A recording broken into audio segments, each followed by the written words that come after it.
Story time audio ബുക്സിലേക്ക് എല്ലാവർക്കും സ്വാഗതം.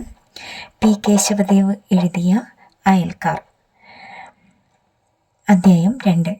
കുഞ്ഞു വറീത് ഒരു കൊട്ടില് കിട്ടി. 10-16 നാഴിക അകലെ ഒരു പുലയമാടത്തിൽ ജനിച്ചവനാണ് കുഞ്ഞു വറീത്. കുഞ്ഞു വറീതിന് അമ്മയിട്ട പേർ ചാത്തൻ എന്നായിരുന്നു. ആ പ്രദേശങ്ങളിൽ ക്രിസ്ത്യൻ മിഷണറിമാർ ചെന്ന് പല പുലിയരെയും ക്രിസ്തുമതത്തിൽ ചേർക്കുകയുണ്ടായി. സത്യവിശ്വാസിയായാൽ പിന്നെ അതുവരെ പ്രവേശിക്കാൻ പാടില്ലാതിരുന്ന സ്ഥലങ്ങളിൽ അവർക്ക് പ്രവേശിക്കാമായിരുന്നു. പറമ്പിൽ അങ്ങകലെ നിൽക്കേണ്ട പുലയൻ ക്രിസ്ത്യാനിയായാൽ തമ്പുരാക്കന്മാരുടെ മുറ്റത്തും തിണ്ണയിലും കയറാമായിരുന്നു. അതുകൊണ്ട് പല പുലയരും സത്യവിശ്വാസികളായി. അക്കൂട്ടത്തിൽ സത്യവിശ്വാസിയാകുവാൻ ചാത്തന്റെ അപ്പൻ വിസമ്മതിച്ചു. ചാത്തന്റെ വല്യപ്പന്റെ മകൻ ക്രിസ്തുമതം സ്വീകരിച്ച് മത്തായിയായി. ചാത്തനും മത്തായിയും കൂട്ടു ജോലിക്കാരായിരുന്നു. ഒരു ദിവസം അവർ ജോലി കഴിഞ്ഞു പോകുമ്പോൾ സമയം സന്ധ്യ മയങ്ങിക്കഴിഞ്ഞു. വഴിമധ്യേ ഒരു ക്ഷേത്രമുണ്ട്. ക്ഷേത്രമതിലിനോട് ചേർന്ന് കിടക്കുന്ന ഇടവഴിയിൽ കൂടി പോയാൽ 3/4 മൈൽ കുറച്ച് നടന്നാൽ മതി. പക്ഷേ അവിടെ ഒരു തീണ്ടൽ പലക നാട്ടിയിട്ടുണ്ട്. ആ വഴിയിൽ തീണ്ടൽ ജാതിക്കാർ പ്രവേശിച്ചുകൂടാ എന്ന്. മത്തായി പറഞ്ഞു, നമുക്ക് ഇതിലേ അങ്ങോട്ട് പോവാൻ ചാത്താ. ഏനില്ല, തമ്പ്രാക്കന്മാര് കണ്ട കൊന്നുകളയും. ഇപ്പോൾ ആരും കാണുകയല്ല ചാത്താ, ബാ നമുക്കങ്ങോട്ട് പോവാം. ഇടവഴിയിൽ ആരുമില്ല. മത്തായി നടന്നു. ചാത്തൻ അനുഗമിച്ചു. അല്പം നടന്നപ്പോൾ മത്തായി പറഞ്ഞു, ചാത്താ, ആരാണ്ടിങ്ങാട്ട് വരുന്നു. എതിരെ വന്ന നായർ അടുത്തു. അയാൾ ഗർജിച്ചു, നീ പുലയനല്ലേടാ? ഞാൻ സത്യവേദക്കാരനാണ്. എൻ്റെ പേര് മത്തായി എന്നാണ്. നീ പുലയനല്ലേടാ? നായർ ചാത്തനോടടുത്തു. ചാത്തൻ ഉത്തരം പറഞ്ഞില്ല. ഒരടി, ഒരു ചവിട്ടും. ചാത്തന്റെ തോളിലിരുന്ന തൂമ്പ തെറിച്ചുപോയി. നായർ ആജ്ഞാപിച്ചു, ഓടടാ. ചാത്തൻ തിരിഞ്ഞോടി. 2 ദിവസം കഴിഞ്ഞപ്പോൾ ചാത്തൻ കുഞ്ഞു വറീതായി. അന്ന് തന്നെ അയാൾ ക്ഷേത്രമതിലിനോട് ചേർന്ന് കിടക്കുന്ന ഇടവഴിയിൽ കൂടി പകൽ സമയത്ത് നടന്നു. 2-3 നായന്മാർ അയാളെ തടഞ്ഞു നിർത്തി. കുഞ്ഞു വറീത് പറഞ്ഞു, ഞാൻ സത്യവേദക്കാരനാണ്. എൻ്റെ പേര് വറീതെന്നാണ്. തടഞ്ഞവർ പിന്മാറി. കുഞ്ഞു വറീത് അതുവഴി പോവുകയും ചെയ്തു. കൊപ്ര കച്ചവടക്കാരൻ മാമൻ മുതലാളിയുടെ വള്ളക്കാരനായിട്ടാണ് കുഞ്ഞു വറീത് ആദ്യം മുക്കോണക്കരയിൽ വന്നത്. മാമൻ മുതലാളി വില പറഞ്ഞു വെച്ചിരിക്കുന്ന തേങ്ങ വള്ളത്തിൽ കയറ്റി ചാപ്രയിൽ കൊണ്ടിറക്കുകയാണ് കുഞ്ഞു വറീതിന്റെ ജോലി. അങ്ങനെ കുറേ നാൾ കഴിഞ്ഞപ്പോൾ കുഞ്ഞു വറീത് സാറയെ കല്യാണം കഴിച്ചു. പച്ചാഴിക്കാരുടെ ചിറയിൽ ഒരു പുര വെച്ച് കെട്ടി താമസവുമായി. സാറ 2 പ്രസവിച്ചു. മൂത്തതാണ് വർക്കി. അവൻ 5 വയസ്സ് കഴിഞ്ഞു. രണ്ടാമത്തേത് തോമസ്. അവൻ 1.5 വയസ്സായി. ആറ്റിൽ വെള്ളം പൊങ്ങിയ ദിവസം കുഞ്ഞു വറീത് വള്ളത്തിൽ കയറി തേങ്ങ കൊണ്ടുവരാൻ പോയിരുന്നു. ഒഴുക്കിനെതിരെ ഓന്നിയും തുഴഞ്ഞും വള്ളം കൊണ്ടുപോകാൻ സാധ്യമായില്ല. അയാൾ വള്ളം തിരിച്ചുവിട്ടു. തിരിച്ചു വന്നപ്പോഴേക്ക് മാമൻ മുതലാളിയുടെ മുറ്റത്ത് വെള്ളം കയറിക്കഴിഞ്ഞു. വള്ളം കെട്ടിയിട്ടിട്ട് അയാൾ വീട്ടിലേക്ക് തിരിച്ചു. സന്ധ്യയായപ്പോൾ ആറ്റുവക്കത്തുള്ള പള്ളങ്ങളും കണ്ടങ്ങളും വിതുമ്പി. പറമ്പുകളെല്ലാം മുക്കി. വെള്ളം വയലിലേക്ക് ഇരച്ചു കയറി. അതുവരെ കുഞ്ഞു വറീതിന് കൂസലില്ലായിരുന്നു. അയാൾ മംഗലശ്ശേരിക്കാരുടെ ചിറയിൽ ചെന്ന് നിന്ന് നോക്കിയപ്പോൾ അതിനപ്പുറത്തുള്ള വയലുകൾ മുഴുവൻ വെള്ളം നിറഞ്ഞു കഴിഞ്ഞു. ചിറ പൊട്ടിയാലോ? അയാൾ തിരിച്ചു വന്ന് സാറയോട് പറഞ്ഞു, അപ്പുറത്തെ വയല് മുങ്ങി. ആ ചിറ പൊട്ടുവാ? പൊട്ടുകയില്ലെന്നാണ് അയ്യപ്പച്ചോൻ പറഞ്ഞത്. പൊട്ടിയാലോ? പൊട്ടിയാല് ചിറയിൽ ഒരു ബഹളം കിട്ടു. വിളികളും കൂവലുകളും നിലവിളികളും. ആ ചിറ പൊട്ടിയിടി സാറേ. കുഞ്ഞു വറീത് സംഭ്രമത്തോടുകൂടി പറഞ്ഞു. ഇനി ഈ ചിറ പൊട്ടുവോ? അത് പൊട്ടുകയില്ല. പൊട്ടിയാലാ? പൊട്ടിയാല് നീയൊരു കാര്യം ചെയ്യ്, ചട്ടിയും കലവും എല്ലാ കുട്ടയിലോട്ട് പെറുക്കി വൈ. കൊച്ചുങ്ങക്കങ്ങാട് വിളമ്പിക്കട്. എനിക്കും ഇങ്ങോട്ട് തന്നേര്. എല്ലാവരും വേഗം അത്താഴം കഴിച്ചു. പല ഭാഗങ്ങളിൽ നിന്നും ബഹളങ്ങൾ കേൾക്കാം. അതിനിടയിൽ കൂടി വെള്ളം കുത്തിച്ചാടുന്നതിന്റെ ഇരമ്പലും കേൾക്കുന്നുണ്ട്. തോമസ് ആപൽശങ്ക കൂടാതെ ഉറക്കം തുടങ്ങി. വർക്കി അപ്പന്റെ കൂടെ ചിറയിൽ കാത്തു നിൽക്കുകയാണ്. സാറ പ്രാർത്ഥനയിൽ മുഴുകി ചിറ പൊട്ടാതിരിക്കാൻ. വയൽ നിറഞ്ഞു കഴിഞ്ഞു. ചിറയുടെ വക്കത്ത് നിന്നിരുന്ന തെങ്ങ് ഒന്ന് ഇളകി ആടി. കുഞ്ഞു വറീത് വിളിച്ചു പറഞ്ഞു, ഇറങ്ങിക്കോ, കൊട്ടിലീന്ന് പുറത്തിറങ്ങിക്കോ. ഉറങ്ങിക്കിടന്ന കൊച്ചിനെയും എടുത്തുകൊണ്ട് സാറ പുറത്തു ചാടി. കുഞ്ഞു വറീത് കുടിലിനുള്ളിലേക്ക് പാഞ്ഞു കയറി. കുട്ടയെടുത്ത് തലയിൽ വെച്ച് ഒരു കൊച്ചു മരപ്പെട്ടി കക്ഷത്തിൽ അടുക്കി പിടിച്ചുകൊണ്ട് അയാൾ പുറത്തിറങ്ങി. അയാൾ നടന്നു. പോര്, എൻ്റെ പിറകെ പോര്. ഒരു കൊച്ചിനെ തോളിൽ കിടത്തി മറ്റേ കൊച്ചിന്റെ കൈ പിടിച്ചുകൊണ്ട് സാറ കുഞ്ഞു വറീദിനെ അനുഗമിച്ചു. ഉഗ്രമായ ഒരു പൊട്ടൽ, ഒരു വീഴ്ച. സാറ ഞെട്ടിപ്പോയി. എന്താണ്, എന്താണത്? തെങ്ങ് വീണതാണ്. കൊട്ടിലിന്റെ പുറത്താണ് വീണത്. ഈശ്വര, പോര്, വേഗം ഇങ്ങോട്ട് പോര്. അവർ ഓടി. സാറ ചോദിച്ചു, പെട്ടിയെടുത്തോ? ഇവിടെ എൻ്റെ കക്ഷത്തിലുണ്ട്. ആ കൊച്ചു മരപ്പെട്ടിയിൽ 72 രൂപയുണ്ടായിരുന്നു. അവരുടെ അതുവരെയുള്ള സമ്പാദ്യമാണത്. കുറ്റിക്കാടുകളും കള്ളിമുള്ളുകളും നിറഞ്ഞു കിടക്കുന്ന ഒരു സ്ഥലമാണ് മംഗലശ്ശേരിയിലെ തെക്കേപ്പറമ്പ്. അങ്ങിങ്ങായി ഏതാനും കൊന്ന തെങ്ങുകളും ഉണ്ടവിടെ. ഉദ്ദേശം 4.5 ഏക്കർ സ്ഥലമുണ്ടത്. പറമ്പിന്റെ മധ്യത്തിൽ മുമ്പ് ഒരു ചെറിയ കെട്ടിടമുണ്ടായിരുന്നു. മഠം എന്നായിരുന്നു അതിന്റെ പേര്. മംഗലശ്ശേരി തറവാട്ടിലേക്ക് വമ്പിച്ച സമ്പാദ്യമുണ്ടാക്കിയ കാരണവർ കുട്ടൻപിള്ള വൈദ്യർ പണി കഴിപ്പിച്ചതാണ് ആ മഠം. ആണ്ടിലൊരിക്കൽ 41 ദിവസത്തെ ഗണപതി ഹോമവും ബ്രാഹ്മണർക്ക് കാലുകഴിച്ചൂട്ടും അവിടെ വെച്ച് നടത്തുക പതിവായിരുന്നു. പത്മനാഭപിള്ളയുടെ അപ്പൂപ്പൻ പരമേശ്വരൻ പിള്ള വക്കീൽ കുടുംബഭരണം നടത്തിയിരുന്ന കാലത്ത് ഗണപതി ഹോമവും കാലുകഴിച്ചൂട്ടും നിർത്തിക്കളഞ്ഞു. പിന്നെ ആ മഠം ഒഴിഞ്ഞു കിടക്കുകയായിരുന്നു. അങ്ങനെ ഇരിക്കുമ്പോഴാണ് വിവാഹത്തിനു മുമ്പ് ഗർഭിണിയായ ഒരു യുവതി മഠത്തിലെ കഴുക്കോലിൽ കയർ കെട്ടി തൂങ്ങിച്ചത്തത്. അതിൽ പിന്നെ ആ പറമ്പിലേക്ക് സന്ധ്യയായാൽ പിന്നെ ആരും പോവുകയില്ല. പലർക്കും മലവിസർജനത്തിനുള്ള ഒരു സ്ഥലമായി തീരുകയും ചെയ്തു. കെട്ടിമേയാതെ നനഞ്ഞൊലിച്ച് മഠം ഇടിഞ്ഞു പൊളിഞ്ഞു വീണു. കല്ലും മരങ്ങളും കയ്യിൽ കിട്ടിയവർ എടുത്തുകൊണ്ടു പോവുകയും ചെയ്തു. ആ പറമ്പിന്റെ പടിഞ്ഞാറേ അറ്റത്ത് ഇടവഴിയുടെ നേരെയാണ് കുഞ്ഞു വറീദിന് കുട്ടിൽ കെട്ടിക്കൊടുക്കാൻ നിശ്ചയിച്ചത്. കുറ്റിക്കാടും കള്ളിമുള്ളും പാമ്പും പ്രേതബാധയുമുള്ള ആ സ്ഥലത്ത് കുഞ്ഞു വറീദും കുടുംബവും താമസിക്കുമോ എന്ന് കുഞ്ഞിന് സംശയമുണ്ടായിരുന്നു. അയാൾ കുഞ്ഞു വറീദിനോട് പറഞ്ഞു, വേറുള്ള പറമ്പിലെല്ലാം ആള് താമസമുണ്ട് കുഞ്ഞു വറീദ് മാപ്പിളെ. ഇവിടെ കൊട്ടില് കെട്ടിത്തരാനാ കൊച്ചമ്പ്രാൻ പറഞ്ഞതും. ഇതേ ഉള്ളെങ്കിൽ പിന്നെ ഇത് തന്നെ മതി കുഞ്ഞന്നണ്ടാരെ. അങ്ങനെ അർത്ഥസമ്മത ഭാവത്തിലാണ് കുഞ്ഞു വറീദ് പറഞ്ഞതെങ്കിലും അവിടെ താമസിക്കുന്നത് ഒരു അനുഗ്രഹമായിട്ടാണ് അയാൾ കരുതിയത്. കാട് കയറി കിടക്കുകയാ. കുഞ്ഞൻ പറഞ്ഞു, മനുഷ്യൻ വിചാരിച്ചാൽ കാട് നാടാവും കുഞ്ഞന്നണ്ടാരെ. അത് നേരാ കുഞ്ഞു വറീദ് മാപ്പിളെ. നല്ല വളമുള്ള മണ്ണ. എനിക്ക് നേരമുണ്ടായിരുന്നെങ്കിൽ ഞാൻ ഈ കാടെല്ലാം വെട്ടി തൈ വെക്കുമായിരുന്നു. കുഞ്ഞു വറീദ് പിന്നെയൊന്നും പറഞ്ഞില്ല. അയാൾ പറമ്പിലെല്ലായിടത്തും നടന്നു നോക്കി. വൈകുന്നേരമായപ്പോഴേക്ക് കുഞ്ഞു വറീദും കുഞ്ഞിനും കൂടി ഒരു കൊട്ടിൽ വെച്ച് കെട്ടി. ഓലയും മുളയും പനമ്പും കൊണ്ടാണ് കുടിൽ തീർത്തത്. ഒരു മുറിയും ഒരു അടുക്കളയും മാത്രം. സാറയും മക്കളും മംഗലശ്ശേരിയിൽ തന്നെയായിരുന്നു. സാറ അവിടെ ഓല മെടഞ്ഞുകൊണ്ടിരുന്നു. ഓല മെടഞ്ഞതിന് കൂലി കിട്ടി. എല്ലാവരുടെയും ആഹാരവും അവിടെ നിന്ന് തന്നെ സാധിച്ചു. വൈകുന്നേരം പുതിയ കൊട്ടിലിൽ താമസവുമായി. സന്ധ്യ കഴിഞ്ഞപ്പോൾ കൊച്ചു മരപ്പെട്ടിയിലുള്ള 72 രൂപ ഒരു കടലാസിൽ പൊതിഞ്ഞ് അതും കൊണ്ട് കാരണവരുടെ മുമ്പിൽ ചെന്നു. എന്താ കുഞ്ഞു വറീദേ, താമസമായോ? പത്മനാഭപിള്ള ചോദിച്ചു. ആയേ, ജോലിക്ക് പോകുന്നത് വരെ ചെലവിന് ഇവിടുന്ന് മേടിച്ചോളണം കേട്ടോ. വേറെ ഒരു തുണയും ഇല്ലേ? അയാൾ എത്തി വലിഞ്ഞ് കടലാസ് പൊതി പത്മനാഭപിള്ളയുടെ മുൻപിൽ വെച്ചു. എന്താ അത്? 5-6 കാശാണേ. തിന്നാതെയും കുടിക്കാതെയും അരിച്ചു പെറുക്കി ഉണ്ടാക്കിയതാണേ. വീട്ടിലെ കൊണ്ടുപോയി വെച്ച പഞ്ഞം പിടിച്ച കാലമല്ലയോ. ഇവിടെ എങ്ങാനും വെച്ചാൽ എത്ര രൂപയുണ്ട്? 72 മറ്റോ ആണെന്നാ തോന്നുന്നേ. ദാക്ഷായിണി, പത്മനാഭപിള്ള ഭാര്യയെ വിളിച്ചു. ദാക്ഷായിണി അമ്മ പൂമുഖത്ത് വന്നു. പത്മനാഭപിള്ള പറഞ്ഞു, ആ പൊതിയെടുത്തങ്ങ് വെച്ചേക്ക്. കുഞ്ഞു വറീദ് ചോദിക്കുമ്പോഴങ്ങ് കൊടുത്തേക്കണം. ദാക്ഷായിണി അമ്മ പൊതിയെടുത്ത് തുറന്നു നോക്കി. വീണ്ടും പൊതി അടച്ചിട്ട് അതും കൊണ്ട് അകത്തേക്ക് പോയി. നാട്ടുകാർക്ക് വമ്പിച്ച കെടുതികൾ വരുത്തി വെച്ചിട്ട് നദി അടങ്ങി ഒതുങ്ങി ശാന്തമായി ഒഴുകി. കൃഷികളെല്ലാം നശിച്ചു. പട്ടിണിയും രോഗങ്ങളും സംഹാരതാണ്ഡവം തുടങ്ങി.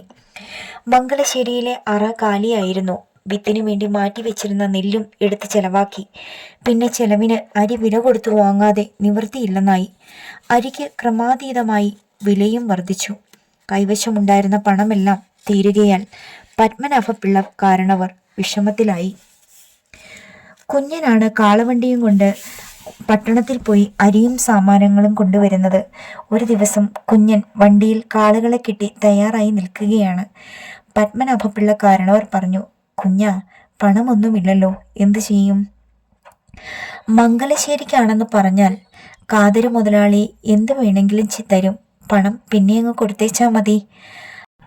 അത് കുറച്ചിലല്ലേ കുഞ്ഞ. മംഗലശ്ശേരിക്കാരി പീടികയിൽ ചെന്ന് അരി കടം മേടിച്ചു എന്ന് 10 പേരറിഞ്ഞാൽ കുറച്ചില്ല. അപ്പൊ പിന്നെ എന്തു ചെയ്യും? പെട്ടെന്ന് എന്തോ ഓർമ്മിച്ചിട്ട് കാരണവർ അകത്തേക്ക് നോക്കി വിളിച്ചു. ദാക്ഷായണി. പൂമുഖത്തേക്ക് വന്ന ഭാര്യയോട് അദ്ദേഹം ആജ്ഞാപിച്ചു. ആ പൊതി അങ്ങ് എടുത്തോണ്ട് വാ. ഏത് പൊതി? കുഞ്ഞു പറയത് കൊണ്ടു തന്ന പൊതി. ദാക്ഷായണിയമ്മ അകത്ത് ചെന്ന് പൊതിയെടുത്ത് കൊണ്ടുവന്നു. കുഞ്ഞിൻ്റെ മുഖം മ്ലാനമായി. കാരണവർ പൊതി വാങ്ങി തുറന്ന് എണ്ണി നോക്കി. 72 വെള്ളി രൂപയുണ്ടതിൽ. അദ്ദേഹം പൊതി തറയിൽ വെച്ചിട്ട് പറഞ്ഞു, അതെടുത്തോ കുഞ്ഞ. കുഞ്ഞൻ പൊതിയെടുത്ത് എണ്ണി നോക്കിയിട്ട് ചോദിച്ചു, കുഞ്ഞു അറിയത് മാപ്പിള ഇതിവിടെ കൊണ്ടു തന്നത്? സൂക്ഷിക്കാൻ തന്നതാ. ഇപ്പോൾ അത്യാവശ്യം അങ്ങ് നടക്കട്ടെ. ഇതീ ഭേദം കാതരു മുതലാളിയോട് കടം മേടിക്കുന്നതാ. ഇതാരും അറിയില്ലല്ലോ. പീടികയിൽ ചെന്ന് കടം മേടിച്ചാൽ എല്ലാവരും അറിയും, കുറച്ചിലുമാകും. കുഞ്ഞൻ പൊതിയും കയ്യിൽ വെച്ചുകൊണ്ട് തല കുനിച്ചു നിന്നു. കാരണവർ ചോദിച്ചു, കുഞ്ഞൻ എന്താ ആലോചിക്കുന്നത്? ഓ ചുമ്മാതാ. അയാൾ നടന്നു. പടിപ്പുര കടന്ന് അയാൾ കാളവണ്ടിയിൽ കയറി പട്ടണത്തിലേക്ക് തിരിച്ചു. കുഞ്ഞൻ എന്താ ആലോചിച്ചുകൊണ്ട് നിന്നത്? മുഖം വാടുകയും ചെയ്തല്ലോ. ദാക്ഷായണിയമ്മ ചോദിച്ചു. കുഞ്ഞു അറിയത് കട്ട് കൊണ്ടുവന്ന രൂപയായിരിക്കുമെന്ന് കരുതിയായിരിക്കും. അല്ലെങ്കിൽ പിന്നെന്തിനാ മുഖം വാടുന്നത്? എന്തോ. കുഞ്ഞു അറിയത് തെക്കേ പുരയിടത്തിലെ കുറ്റിക്കാടും കള്ളിമുള്ളും മുഴുവൻ വെട്ടിത്തെളിച്ച് പകുതി സ്ഥലം കിളച്ച് മരച്ചീനി കമ്പ് നട്ടു. അയാൾ വെളുപ്പിന് എഴുന്നേൽക്കും. 5-6 നാഴിക പുലരുന്നതുവരെ പറമ്പിൽ പണിയെടുക്കും. അതിനുശേഷം പഴങ്കഞ്ഞിയും കുടിച്ചുകൊണ്ട് മാമൻ മുതലാളിയുടെ കൂടെ ജോലിക്ക് പോകും. സന്ധ്യ കഴിയുമ്പോഴാണ് തിരിച്ചു വരുന്നത്. സാറയും മക്കളും അധിക സമയവും മംഗലശ്ശേരിയിലായിരിക്കും. ആവശ്യപ്പെട്ടാലും ഇല്ലെങ്കിലും അവിടെ കണ്ണിൽ കണ്ട ജോലിയെല്ലാം ചെയ്യും. രാവിലെ പഴങ്കഞ്ഞിയും ഉച്ചയ്ക്ക് ചോറും അവിടെ നിന്ന് കിട്ടും. ഉണങ്ങി വീഴുന്ന ഓലയും പശുക്കളുടെ ചാണകവും അടുപ്പിൽ നിന്ന് വരുന്ന ചാമ്പലും അവളുടെ കൊട്ടിലേക്ക് കൊണ്ടുപോകും. നെല്ലു കുത്തുന്നുണ്ടെങ്കിൽ ഒമിയും തവിടും നറുക്കരിയും സാറ എടുക്കും. കീറിയ മുണ്ടും സാറ ചോദിച്ചു വാങ്ങും. കുഞ്ഞു അറിയതിന് 1 രൂപയാണ് കൂലി. അത് അന്നത്തെ ഏറ്റവും വലിയ കൂലിയാണ്. അതിൽ നിന്ന് 1 കാശും ചെലവാക്കരുതെന്ന് അയാൾക്ക് നിർബന്ധവുമുണ്ട്. ഉച്ചയ്ക്ക് മാമൻ മുതലാളിയുടെ വീട്ടിൽ നിന്ന് ആഹാരം കിട്ടും. വൈകുന്നേരം വേല കഴിഞ്ഞു പോരുമ്പോൾ 2-3 പേട്ട് തേങ്ങ കൂടെ കൊണ്ടുപോരും. അത്താഴത്തിനുള്ള അരി സാറ ഉണ്ടാക്കിക്കൊള്ളണമെന്നാണ് വ്യവസ്ഥ. വല്ല ദിവസവും വല്ല കാരണവശാലും സാറയ്ക്ക് അരി കിട്ടിയില്ലെങ്കിൽ മാത്രമേ കുഞ്ഞു അറിയതിൻ്റെ കൂലിയിൽ നിന്ന് അരി വാങ്ങുകയുള്ളൂ. കുടിലിനുള്ളിൽ ഒരു കുഴി കുഴിച്ച് അതിനുള്ളിലാണ് കുഞ്ഞു അറിയതിൻ്റെ മരപ്പെട്ടിയും സാറയുടെ കാശുകുടക്കിയും വെച്ചിരിക്കുന്നത്. ആ കുഴി ഒരു പലക കഷ്ണം കൊണ്ട് മൂടി അതിനു മുകളിൽ ഒരു പഴഞ്ചാക്ക് വിരിച്ച് അതിൻ്റെ മുകളിൽ ഉമി കൂട്ടിയിട്ടിരിക്കുകയാണ്. ദിവസവും രാത്രി മരപ്പെട്ടിയും കാശുകുടുക്കിയും എടുത്ത് കുഞ്ഞു വറീതിൻ്റെയും സാറയുടെയും അന്നത്തെ നിക്ഷേപം അതിലിട്ട് വീണ്ടും കുഴിയിൽ വെച്ച് മൂടുകയാണ് പതിവ്. മാമൻ മുതലാളിയുടെ വീട്ടിൽ നിന്ന് കുഞ്ഞു വറീത് 3 കോഴിക്കുഞ്ഞുങ്ങളെ ചോദിച്ചു വാങ്ങി. അതിനെ വളർത്തുവാൻ മൂത്ത മകനായ വർക്കിയെ ഏൽപ്പിക്കുകയും ചെയ്തു. അതിന് തീറ്റ കൊടുക്കുകയും കാക്കയും പരുന്തും റാഞ്ചിക്കൊണ്ട് പോകാതെ സൂക്ഷിക്കുകയും ചെയ്യേണ്ടത് വർക്കിയുടെ പ്രധാന ജോലിയായിരുന്നു. മരച്ചീനി ചെടികൾ വളർന്നു തുടങ്ങിയതുകൊണ്ട് അയൽ വീടുകളിലെ കോഴികൾ കയറി മൂട് ചികയാതെ നോക്കേണ്ടതും അവൻ്റെ ജോലിയായി. അതുകൊണ്ട് അവൻ എപ്പോഴും കൊട്ടിലിൻ്റെ മുറ്റത്ത് വളർന്നു വരുന്ന ഒരു മാവിൻ തൈൻ്റെ കീഴിൽ ഇരിക്കുകയുള്ളൂ. ഉച്ചയ്ക്ക് സാറ അവന് മംഗലശ്ശേരിയിൽ നിന്ന് ആഹാരം കൊണ്ടു കൊടുക്കും. കുഞ്ഞു വറീതും സാറയും ഓരോ ചിട്ടിയിൽ ചേർന്നു. ആദ്യം ചിട്ടി കിട്ടിയത് സാറയ്ക്കാണ്. അത് 30 രൂപയുണ്ടായിരുന്നു. അവൾ കുഞ്ഞു വറീതിനോട് പറഞ്ഞു, അതങ്ങോട്ട് കൊണ്ടു കൊടുത്തേര്. ഇപ്പം വേണ്ടാടി, 100 രൂപയാകുമ്പോഴങ്ങ് കൊടുത്താൽ മതി. സാറ അത് സമ്മതിച്ചു. കുഞ്ഞു വറീതിൻ്റെ ചിട്ടി കിട്ടി. അത് 50 രൂപയുണ്ടായിരുന്നു. സാറയുടെ 30 രൂപ കുഞ്ഞു വറീതിൻ്റെ മരപ്പെട്ടിയിലാണ് സൂക്ഷിച്ചിരുന്നത്. അയാളുടെ 50 രൂപയും അതിൽ തന്നെ സൂക്ഷിച്ചു. പഴഞ്ചാക്കിൻ്റെ മുകളിൽ കൂട്ടിയിരിക്കുന്ന ഉമിയിൽ അങ്ങിങ്ങായി ചില അടയാളങ്ങൾ വെച്ചിരുന്നു. ആരെങ്കിലും അവിടെ എങ്ങാൻ തൊട്ടുപോയാൽ അറിയുവാൻ വേണ്ടി. വർക്കി മുറ്റത്ത് കാവലുണ്ടെങ്കിലും സാറ കൂടെ കൂടെ മംഗലശ്ശേരിയിൽ നിന്ന് ഓടി വരും ഉമിയിൽ വെച്ചിരിക്കുന്ന അടയാളം നോക്കാൻ. മരച്ചീനി വിളഞ്ഞു. കുഞ്ഞു പറയത് അത് കുറേശ്ശെ പറിച്ച് തലച്ചുമടായി ടൗണിൽ കൊണ്ടുപോയി വിറ്റു. 47 രൂപ കിട്ടി. എല്ലാം കൂടെ 127 രൂപയായി. അയാൾ അതൊരു കടലാസിൽ പൊതിഞ്ഞ് അതും കൊണ്ട് മംഗലശ്ശേരിയിൽ ചെന്നു. മുറ്റത്ത് നിന്നുകൊണ്ട് ചാരുകസേരയിലിരിക്കുന്ന കാരണവരുടെ മുമ്പിൽ പൊതി എത്തി വലിഞ്ഞു വെച്ചു. കാരണവർ ചോദിച്ചു, അതെന്താ കുഞ്ഞു പറയതേ? 5-6 കാശാണേ. കാരണവരുടെ മുഖം തെളിഞ്ഞു. അദ്ദേഹം ചോദിച്ചു, എന്തുണ്ട്? 127 മറ്റോ ഉണ്ടെന്നാ തോന്നുന്നേ. കാരണവർ അകത്തേക്ക് നോക്കി ആജ്ഞാപിച്ചു, ദാക്ഷായണി, ഇതങ്ങെടുത്തു വെക്ക്. അധ്യായം 3. മംഗലശ്ശേരിയിലെ കുഞ്ഞൻ. പഴക്കമുള്ള ഒരു മരപ്പാലമാണത്. വളരെ വർഷങ്ങളായി മുക്കോണക്കാരും പടിഞ്ഞാറേക്കരയും തമ്മിലുള്ള സാമൂഹിക സാമ്പത്തിക ബന്ധങ്ങളെ നിലനിർത്തിപ്പോരുന്നത് ആ പാലമാണ്. പടിഞ്ഞാറേക്കരയിൽ നിന്ന് പാലത്തിൽ കൂടി കിഴക്കേ കരയിലേക്ക് ഇറങ്ങുന്നിടത്താണ് ആ പ്രദേശത്തെ ഏക ചന്തയായ മുക്കോണക്കര ചന്ത. ഉൽപ്പന്നങ്ങൾ വിറ്റഴിക്കുന്നതും വീട്ടാവശ്യങ്ങൾക്കുള്ള സാമാനങ്ങൾ വാങ്ങുന്നതും ആ ചന്തയിൽ നിന്നാണ്. വൈകുന്നേരമായാൽ വലിയ തിക്കും തിരക്കുമായിരിക്കും അവിടെ. കയർ, തേങ്ങ, പാക്ക്, കോഴിമുട്ട, കുരുമുളക് മുതലായി പലതും നാട്ടുകാർ അവിടെ കൊണ്ടുവന്ന് വിൽക്കും. അതെല്ലാം വിറ്റുകിട്ടുന്ന കാശുകൊണ്ടാണ് അവർ ഉപ്പും മുളകും മീനും മരച്ചീനിയുമെല്ലാം വാങ്ങിക്കൊണ്ടു പോകുന്നത്. ഉച്ച തിരിയുമ്പോൾ ആരംഭിക്കുന്ന ചന്ത സന്ധ്യ കഴിയുന്നത് വരെ നീണ്ടു നിൽക്കുകയും ചെയ്യും. ചന്തയിൽ ക്രയവിക്രയം നടത്തുന്നവരിൽ അധികം പേരും പടിഞ്ഞാറേക്കരക്കാരാണ് താനും. അതുകൊണ്ട് ആ ചന്തയെ നിലനിർത്തുന്നത് ആ പാലമാണെന്ന് തന്നെ പറയാം. കിഴക്കേക്കരയിലെ നിലങ്ങളിലും പുരയിടങ്ങളിലും ജോലി ചെയ്യുന്നവർ അധികം പേരും പടിഞ്ഞാറേക്കരയിലെ താമസക്കാരായ വേലക്കാരാണ്. പടിഞ്ഞാറേക്കരയിലെ നിലങ്ങളും പുരയിടങ്ങളും പകുതിയിലധികം കിഴക്കേക്കരയിലെ പ്രധാന നായർ തറവാടുകളുടെ വകയായതുകൊണ്ട് അവർക്കെല്ലാം ദിവസവും പാലം കടന്ന് പടിഞ്ഞാറേക്കരയിലേക്ക് പോകേണ്ടി വരും. വിത്ത്, കാള, കലപ്പ മുതലായ കൃഷി ഉപകരണങ്ങൾ കിഴക്കേക്കരയിൽ നിന്ന് പടിഞ്ഞാറേക്കരയിലേക്കും പടിഞ്ഞാറേക്കരയിൽ നിന്ന് കിഴക്കേക്കരയിലേക്കും കൊണ്ടുപോവുകയും വേണം. അങ്ങനെ ഇരു കരകളിലെയും കാർഷിക ബന്ധങ്ങളെ നിലനിർത്തുന്നതും ഈ മരപ്പാലമാണ്. പടിഞ്ഞാറേക്കരയിലെ ഈഴവരിൽ ഗണ്യമായ ഒരു ഭാഗം കള്ള് ചെത്തുന്നവരും കള്ള് വിൽക്കുന്നവരുമാണ്. കിഴക്കേക്കരയിലെ നായന്മാരിൽ ഭൂരിഭാഗവും കള്ളുകുടിയന്മാരുമാണ്. പ്രധാനപ്പെട്ട കള്ള് ഷാപ്പുകൾ പടിഞ്ഞാറേക്കരയിലായതുകൊണ്ട് സന്ധ്യയാകുമ്പോഴേക്കും പാലത്തിൽ കൂടി പടിഞ്ഞാറേക്കരയിലേക്ക് കള്ളുകുടിയന്മാരുടെ ഒരു പ്രവാഹം ഉണ്ടാകാറുണ്ട്. ചന്ത മാത്രമല്ല, പ്രവൃത്തി കച്ചേരി, അഞ്ചൽ ഓഫീസ്, മലയാളം പള്ളിക്കൂടം എന്നിതെല്ലാം കിഴക്കേക്കരയിലാണ്. 6 നാഴിക അകലെയുള്ള പട്ടണത്തിലേക്ക് പോകുന്ന വഴിയും കിഴക്കേക്കരയിൽ കൂടിയാണ്. അതുകൊണ്ട് പട്ടണത്തിലെ മുൻസിഫ് കോടതിയിലും മജിസ്ട്രേറ്റ് കോടതിയിലും രജിസ്ട്രാർ കച്ചേരിയിലും പോകേണ്ടവർ പാലം കടന്ന് കിഴക്കേക്കരയിൽ കൂടി പോകേണ്ടി വരും. പട്ടണത്തിലേക്ക് വള്ളത്തിൽ പോകാമെന്ന് വെച്ചാൽ അത് സമയനഷ്ടവും പണനഷ്ടവും ആയതുകൊണ്ട് ആരും അങ്ങനെ ചെയ്യാറില്ല. മുക്കോണക്കര പണ്ടേ ഒരു നായർ കേന്ദ്രമാണ്. പടിഞ്ഞാറേക്കര ഒരു ഈഴവ കേന്ദ്രവും. മുക്കോണക്കരയിൽ കുറേ ഈഴവരും കുറേ പുലയരും 2-3 ക്രിസ്ത്യൻ കുടുംബങ്ങളും അത്രയും തന്നെ മുസ്ലിം കുടുംബങ്ങളുമുണ്ട്. പടിഞ്ഞാറേക്കരയിലാവട്ടെ ഈഴവർക്ക് പുറമെ ക്രിസ്ത്യാനികളും മുസ്ലിങ്ങളും പുലയരും ഉണ്ടെങ്കിലും ഒരൊറ്റ നായർ വീട് പോലുമില്ല. ചില രാത്രികളിൽ പാലത്തിൽ അടി നടക്കാറുണ്ട്. ഈഴവരുടെ കള്ളഷാപ്പിൽ നിന്നും കള്ളും മീനും കഴിച്ചുകൊണ്ട് തിരിച്ചു പോകുന്ന നായന്മാർ പാലത്തിൽ കയറുമ്പോൾ അയിത്തവും തീണ്ടലും ഓർമ്മിക്കും.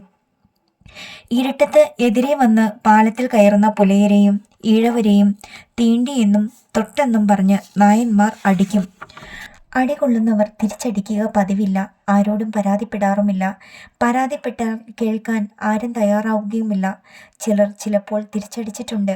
തിരിച്ചടിച്ചവർ പിന്നീട് അതിഭയങ്കരമായ മർദ്ദനം സഹിക്കേണ്ടി വന്നിട്ടുമുണ്ട്. അടിക്കുമ്പോഴെല്ലാം തിരിച്ചടിക്കുന്ന ഒരു രാമൻ കുട്ടി ഉണ്ടായിരുന്നു. അയാളോട് അടിച്ചു ജയിക്കാൻ പ്രയാസമായിരുന്നതുകൊണ്ട് നായന്മാർ അയാളെ ഒരു വലിയ ക്രിമിനൽ കേസിൽ അകപ്പെടുത്തി ദീർഘനാളത്തേക്ക് ശിക്ഷിപ്പിച്ചു. സ്വന്തമായി വീടുള്ളവരാണ് മുക്കോണക്കരയിലെ നായന്മാർ. പക്ഷേ അധികം പേരും ദരിദ്രരായിരുന്നു. ക്ഷേത്രത്തിന്റെ മുൻവശത്തുള്ള കളിത്തട്ടിലും ആൽത്തറമുക്കിലും അത്താണിമുക്കിലും തൊഴിലില്ലാത്ത നായർ ചെറുപ്പക്കാർ കൂട്ടം കൂടിയിരുന്നു. ചീട്ട് കളിക്കുന്നത് സാധാരണ കാഴ്ചയായിരുന്നു. ചുരുക്കം ചിലർ മലയാളം 7ാം ക്ലാസ് പരീക്ഷയിൽ ജയിച്ച് പ്രൈമറി സ്കൂൾ അധ്യാപകന്മാരായവരുമുണ്ട്. ചിലർ പട്ടണത്തിലെ കച്ചവടക്കാരുടെ കണക്കെഴുത്തുകാരാണ്. അധികം പേരും വക്കീൽ ഗുമസ്തന്മാരും ആധാരം എഴുത്തുകാരുമായിരുന്നു. ദിവസവും രാവിലെ വക്കീൽ ഗുമസ്തന്മാരുടെയും ആധാരം എഴുത്തുകാരുടെയും ഒരു ഘോഷയാത്രയുണ്ട് മുക്കോണക്കരയിൽ നിന്ന് പട്ടണത്തിലേക്ക്. ഭഗവതി ക്ഷേത്രത്തിൽ കുളിച്ചു തൊഴുത് നെറ്റിയിൽ ഭസ്മവും ചന്ദനവും സിന്ദൂരവും തൊട്ട് ചെവിക്കിടയിൽ ഒരു പേണിയും തിരുകി മടിയിൽ മുറുക്കാൻ പൊതിയും വെച്ച് കേസുകെട്ടും കക്ഷത്തിലൊതുക്കി കൂടെ പോകുന്ന കക്ഷികളോട് ലാ പോയിന്റുകൾ പ്രസംഗിച്ചു കൊണ്ടുപോകുന്ന ആ ഘോഷയാത്ര മുക്കോണക്കരയിലെ നിത്യസംഭവമാണ്. ഈ വക്കീൽ ഗുമസ്തന്മാരും ആധാരം എഴുത്തുകാരും പട്ടണത്തിൽ നിന്ന് കഞ്ചാവും വാങ്ങിക്കൊണ്ടാണ് വൈകുന്നേരം തിരിച്ചു വരുന്നത്. പടിഞ്ഞാറേക്കരയിലെ കള്ളഷാപ്പുകളിൽ ചെന്ന് യഥാശക്തി കള്ളും കുടിച്ചുകൊണ്ട് അവർ ക്ഷേത്രക്കുളത്തിൽ ചെന്ന് കുളിക്കും. വീടുകളിൽ ചെന്ന് അത്താഴം കഴിഞ്ഞാൽ പിന്നെ പല സ്ഥലങ്ങളിലായി കൂട്ടം കൂടി കഞ്ചാവ് വലി തുടങ്ങുകയായി. അതിര് തർക്കങ്ങൾ, വസ്തു കയ്യേറ്റങ്ങൾ, വിവാഹമോചനങ്ങൾ, ഉത്സവങ്ങൾ, ശബരിമലയ്ക്കും പഴനിക്കുമുള്ള യാത്രകൾ മുതലായവയാണ് അവരുടെ പ്രധാന വിനോദങ്ങൾ. പക്ഷേ പടിഞ്ഞാറേക്കരയിൽ ചില മാറ്റങ്ങൾ സംഭവിച്ചുകൊണ്ടിരുന്നു. ശ്രീനാരായണ ഗുരുസ്വാമികളുടെ ഒരു ജാതി ഒരു മതം ഒരു ദൈവം മനുഷ്യന് എന്ന സന്ദേശത്തിന് പ്രചാരം സിദ്ധിച്ചു എന്നുള്ളതാണ് പടിഞ്ഞാറേക്കരയിലുണ്ടായ പ്രധാന മാറ്റം. അതോടുകൂടി ഈഴവരുടെ ഇടയിൽ സ്വാതന്ത്ര്യത്തിനു വേണ്ടിയുള്ള തൃഷ്ണയും വിദ്യാഭ്യാസത്തിനു വേണ്ടിയുള്ള ആവേശവും ഉണ്ടായി. ഈഴവ കുട്ടികൾ പടിഞ്ഞാറേക്കരയിലെ മലയാളം പള്ളിക്കൂടത്തിൽ ചേർന്ന് പഠിക്കാൻ തുടങ്ങി. പടിഞ്ഞാറേക്കരയിൽ ഒരു ശ്രീനാരായണ ഭജനമഠം ഉണ്ടാവുകയും ആ ഭജനമഠത്തിൽ പതിവായി യോഗങ്ങൾ കൂടുകയും ചെയ്തു. മാത്രമല്ല തമ്പുരാക്കന്മാർക്ക് വഴിമാറിക്കൊടുക്കുകയില്ല എന്ന് കുറെ ഈഴവ ചെറുപ്പക്കാർ പ്രതിജ്ഞയെടുക്കുകയും ചെയ്തു. പടിഞ്ഞാറേക്കരയിലുണ്ടായ ഇത്തരം മാറ്റങ്ങൾ കിഴക്കേക്കരയിൽ പ്രത്യാഘാതങ്ങൾ ഉണ്ടാക്കി. ഭഗവതി ക്ഷേത്രത്തിൻ്റെ മുന്നിൽ നിന്നും ആൽത്തറമുക്കിൽ നിന്നും അത്താണിമുക്കിൽ നിന്നും പള്ളിക്കൂടത്തിൻ്റെയും പ്രവൃത്തി കച്ചേരിയുടെയും മുന്നിൽ നിന്നും അട്ടഹാസങ്ങൾ ഉയർന്നു. ചോമ്മാരുടെ മുഷ്ക് പെരുത്തു വരികയാ. ചവിട്ടി താഴ്ത്തിയില്ലെങ്കിൽ ആപത്താണേ.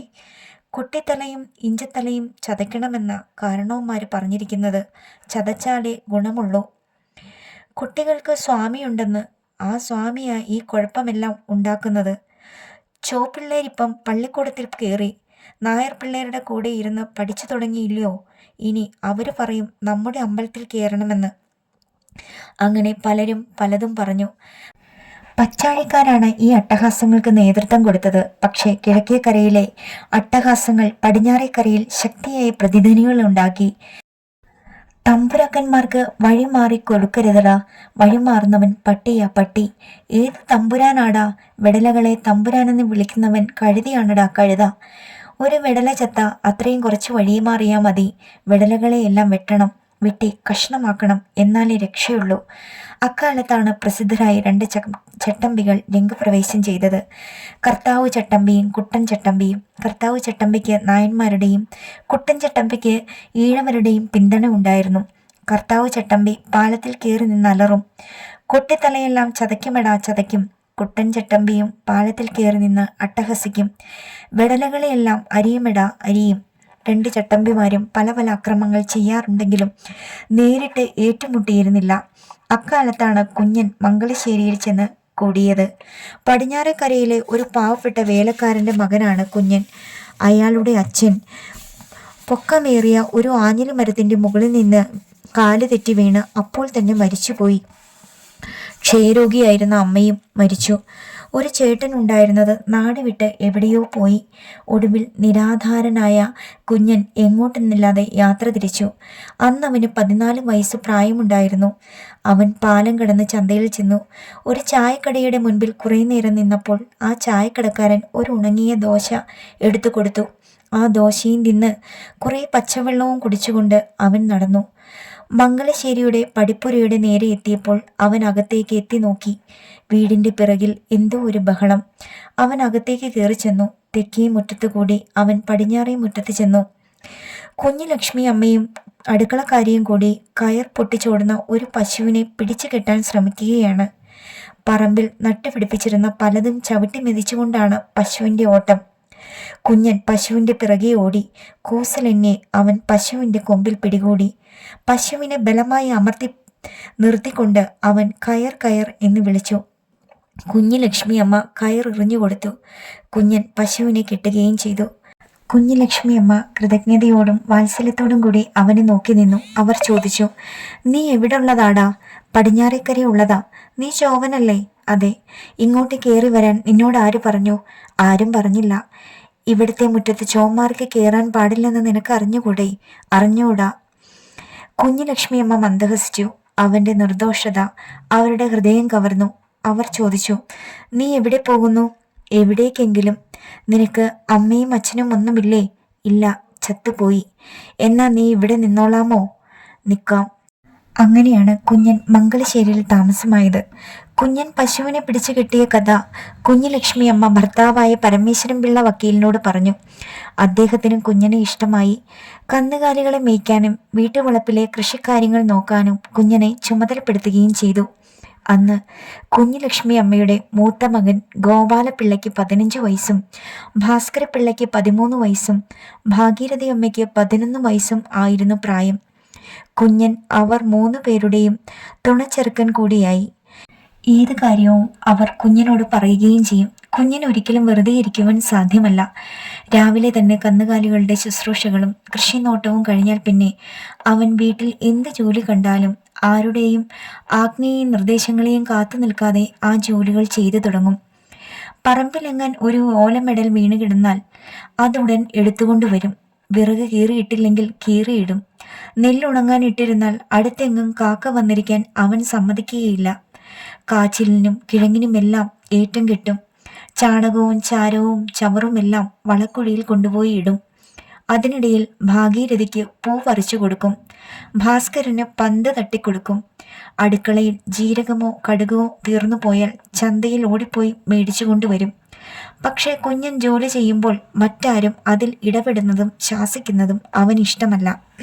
അവൻ ചെയ്യുന്ന ജോലികളിൽ മറ്റാരും ഇടപെടുകയോ ശാസിക്കുകയോ ചെയ്യേണ്ടതായി വരികയുമില്ല. ഏത് ജോലിയും വൃത്തിയായി ചെയ്യണമെന്നും തീർത്ത് ചെയ്യണമെന്നും അവന് നിർബന്ധമുണ്ട്. വിളിക്കുക മാത്രമല്ല, നിർബന്ധിക്കുക കൂടി ചെയ്താലും ചെയ്തുകൊണ്ടിരിക്കുന്ന ജോലി തീരാതെ കുഞ്ഞൻ ആഹാരം കഴിക്കാൻ വരികയില്ല. ആഹാരം കഴിക്കാൻ തുടങ്ങിയാൽ അടുക്കളക്കാരി വിളമ്പി ക്ഷീണിക്കുകയും ചെയ്യും. രാത്രിയിൽ ഉരപ്പുരയിലാണ് കുഞ്ഞന്റെ ഉറക്കം. എല്ലാവരും കിടന്ന ശേഷമേ അവൻ കിടക്കുകയുള്ളൂ. എല്ലാവരും എഴുന്നേൽക്കുന്നതിനു മുമ്പ് അവൻ എഴുന്നേൽക്കുകയും ചെയ്യും. മംഗലശ്ശേരിയിലെ നിലങ്ങളിലും പുരയിടങ്ങളിലും ജോലി ചെയ്യുവാൻ ദിവസവും 20-30 ജോലിക്കാർ ഉണ്ടായിരിക്കും. ജോലി നടക്കുന്ന നിലങ്ങളിലും പുരയിടങ്ങളിലുമെല്ലാം കുഞ്ഞൻ ദിവസവും പോകും. കുറ്റങ്ങളും കുറവുകളും കണ്ടാൽ കുഞ്ഞു ലക്ഷ്മി അമ്മയോട് പറയും.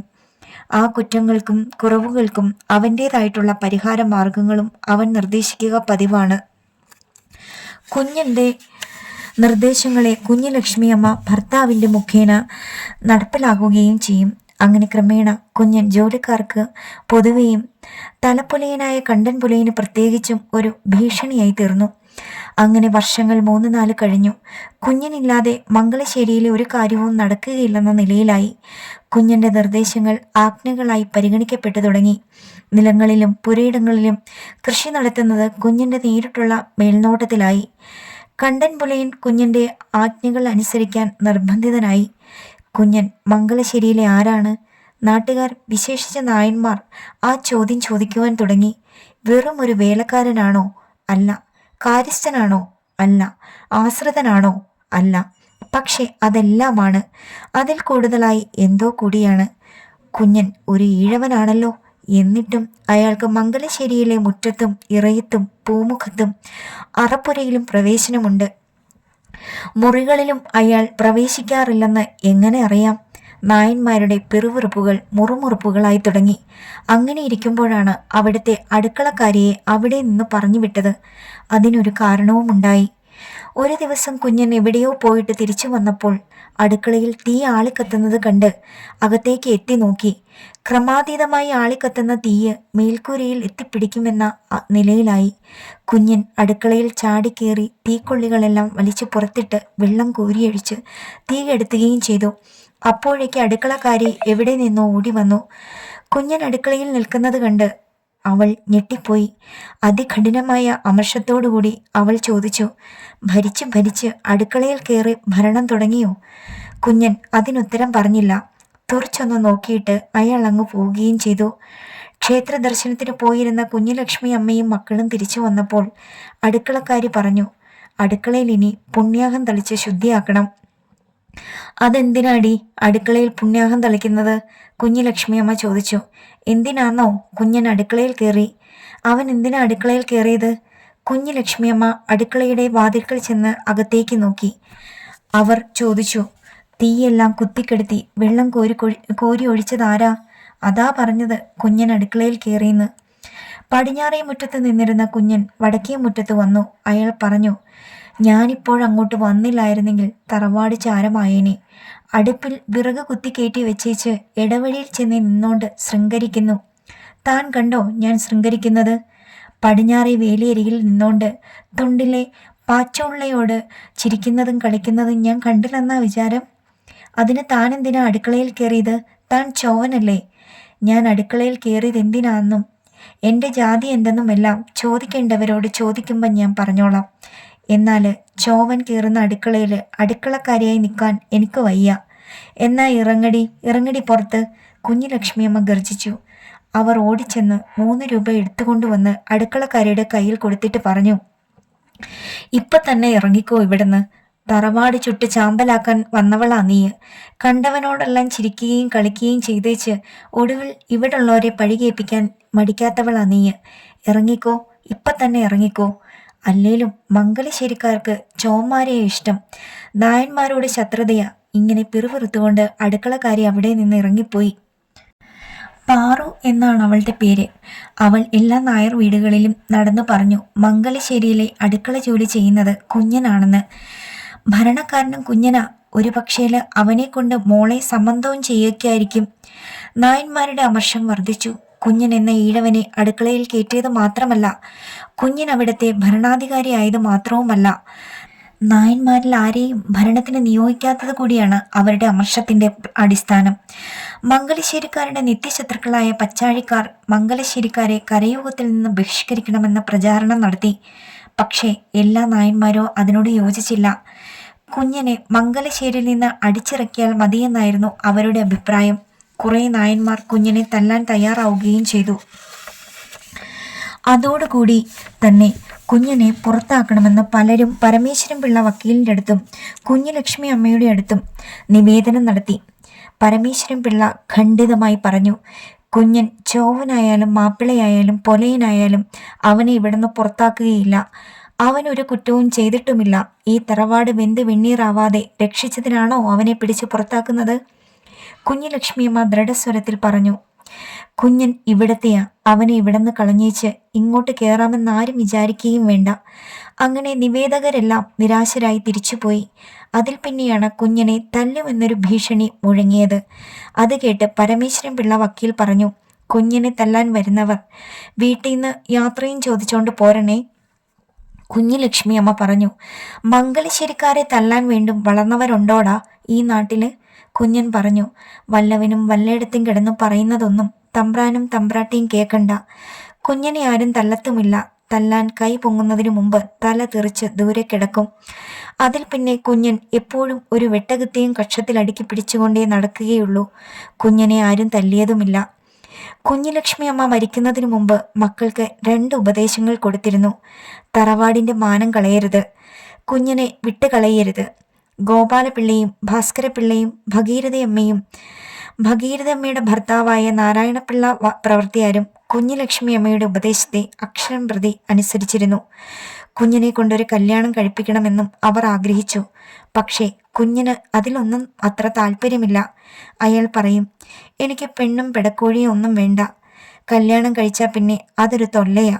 അവൾക്ക് ചെലവിന് കൊടുക്കണം, അവൾക്കൊരു വീട് വേണം, കൊച്ചുങ്ങളെ വളർത്തണം. തൊല്ലയാ. എനിക്ക് പെണ്ണും വേണ്ട, പെടക്കോഴിയും വേണ്ട. അങ്ങനെ ഇരിക്കുമ്പോൾ പടിഞ്ഞാറേക്കരയിൽ നിന്ന് കുഞ്ഞിനൊരു കല്യാണാലോചന വന്നു.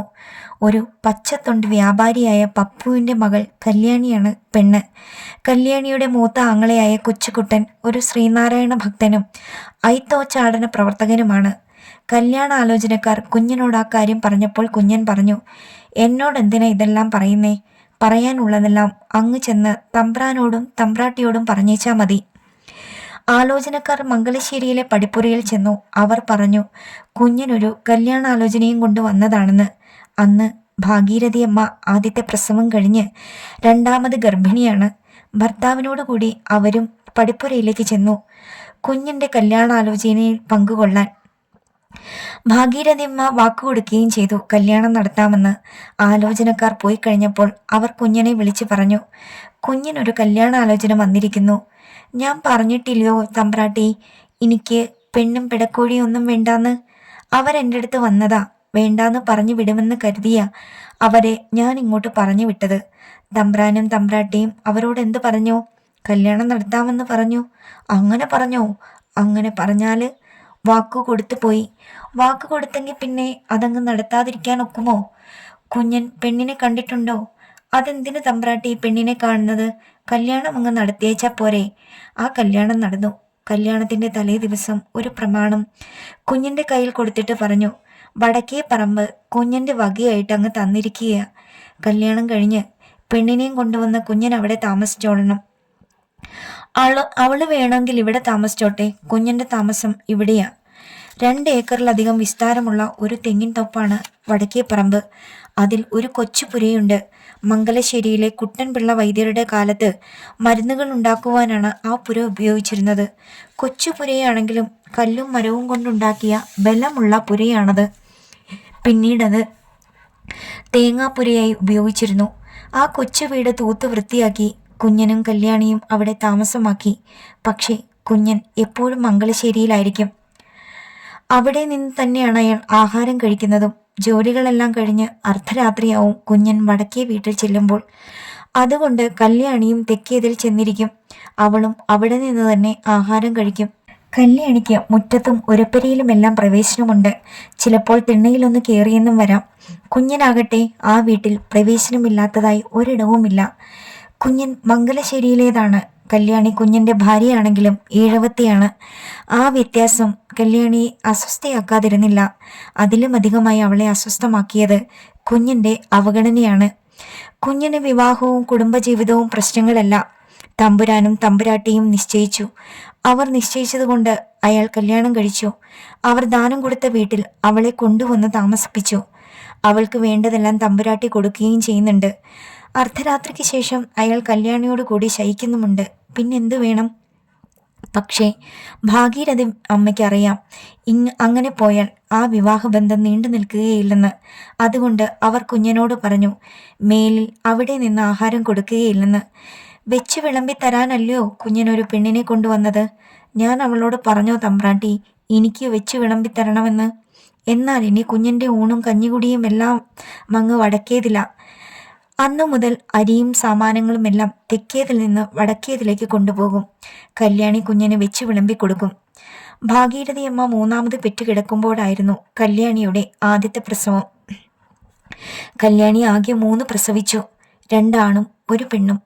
മൂത്തവൻ വാസു, 2ാമത്തേത് ദിവാകരൻ, 3ാമത്തേത് യശോധരയും. അടുത്ത ഭാഗം നാളെ.